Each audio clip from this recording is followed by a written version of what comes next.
नमस्कार मैम, स्वागत है हमारे चैनल पर।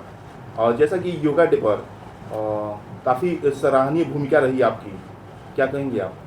मेरी क्या भूमिका रही, पूरे विश्व की भूमिका है इसमें। तो अभी यह कार्यक्रम इतना उपयोगी, इतना लोगों के लिए जनहितकारी है कि सारा विश्व जो है इससे जुड़ा हुआ है।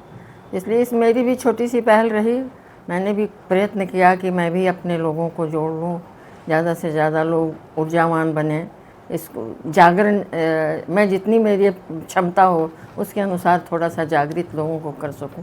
इस योग के माध्यम से लोगों को कुछ जीवन में कुछ हासिल वो कर सकें, योग को समझ सकें, योग की जीवन में कितनी आवश्यकता है, यह हमारे जीवन को कितना मजबूत बनाता है।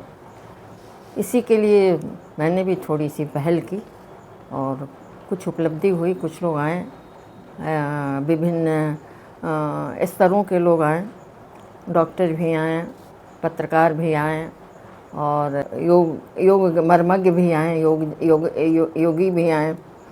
इसके साथ ही साइकोलॉजिस्ट भी आए। उन्होंने भी मतलब अपना योगदान, आगे भविष्य में योगदान देने की बात कही।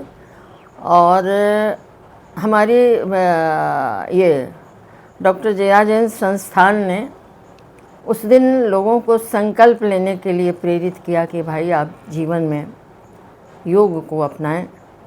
योग, हर काम के लिए योग की आवश्यकता है।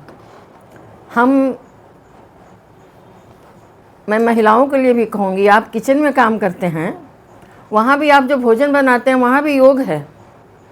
आप कैसे कितनी सामग्री, कितना जोड़ना है, कितना मसाला पड़ेगा, कितना हमारा ईंधन लगेगा उसमें, कैसा ये सब को जोड़ करके ही तब स्वादिष्ट भोजन बनता है।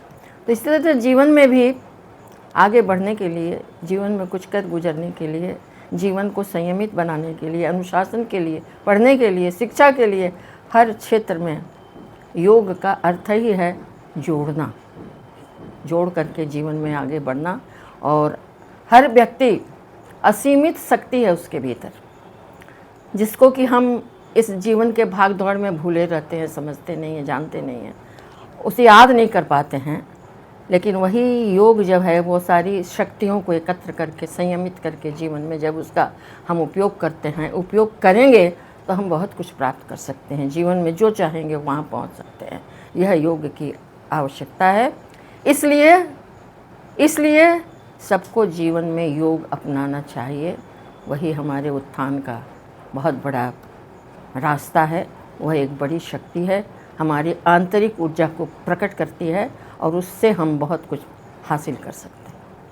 मैम, शुरू से ही आप सामाजिक कार्यों में जुड़ी हुई हैं और सामाजिक कार्य भी करते रहती हैं, और आप अपने ट्रस्ट के द्वारा इसके बारे में कुछ कहें?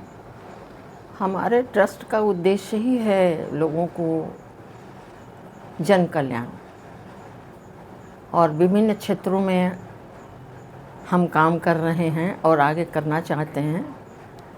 शिक्षा के क्षेत्र में, सामाजिक क्षेत्र में, अभी एक उससे राष्ट्रीय चेतना जगाने का भी काम मेरे ट्रस्ट का उद्देश्य है। जिस तरह हम राष्ट्र की अहमियत को भूलकर हम स्वार्थ में पगे हुए हैं, हम सिर्फ अपने लिए सोच रहे हैं, जनता अपने लिए सोच रही है, लेकिन जनता को मेरे दृष्टि से देश के लिए सोचना चाहिए। उसका कल्याण होगा तो हमारा कल्याण तो स्वयं होगा, हम तो स्वयं आगे बढ़ जाएंगे। लेकिन यह हमारी अभी नीति नहीं बन पाई है, यह सोच अभी हमारे जनमानस में नहीं समा पाया है। सब अपने से चाहते हैं कि सरकार हमारे लिए यह कर दे, यह करते हुए, अरे भाई हम भी तो कुछ करें। यह नहीं हो पाया है। इसको लोगों के मन में उतारने की इच्छा शक्ति है, लेकिन यह मेरी छोटी सी पहल से तो कुछ नहीं हो सकता है। लेकिन फिर भी एक चींटी भी बहुत कुछ करती है, वो हाथी को मार देती है अगर चींटी चाहे तो मैं भी यह लोगों के भीतर चाहती हूँ कि आप राष्ट्रीय चेतना आपके भीतर आए। यह मेरे इस ट्रस्ट का मुख्य उद्देश्य है। इसी के माध्यम से जितने भी कार्यक्रम होंगे, यह उद्देश्य इसके पीछे काम करेगा।